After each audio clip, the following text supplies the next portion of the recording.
2011க்கு பிறகு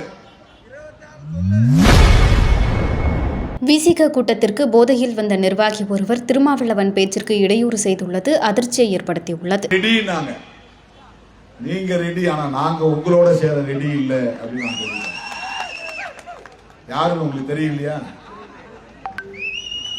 விசில் அடிக்கிறவங்க தான். விசில் அடிச்சு கூப்பிட்டாங்க. நாங்க ரெடி. எதுக்கு? ஆட்சியிலும் பங்கு, அதிகாரத்திலும் பங்கு. நாங்க சொன்னோம், எங்களாலே அதை உருவாக்கி கொள்ள முடியும். அதற்கான காலம்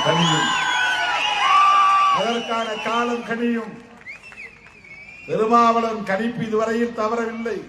இந்த கட்சியை அங்கீகாரம் பெற்ற கட்சியாக மாற்றியே தீர்வோம் என்று நான் எடுத்த உறுதி, அந்த சபதம் நிறைவேறி இருக்கிறது. எதிர்காலத்தில் அதிகார பகிர்வையும் வென்றெடுக்க முடியும். ஆனால் அதற்கான காலம் இப்போது இல்லை என்பதை நாங்கள் உணர்ந்திருக்கிறோம். இப்ப பாமகவை திமுகவில் சேர்க்கக்கூடாது என்று திருமாவளவன் தடுத்து விட்டார் என்று சொல்கிறார்கள். இல்லை, நான் அப்படி சொல்லவில்லை. திமுகவுக்கு அப்படி நெருக்கடி கொடுக்க, கெடுபிடி செய்ய ஒருபோதும் நான் எண்ணியதில்லை. எங்கள் கட்சியின் நலன் கருதி நாங்கள் எடுத்த முடிவு.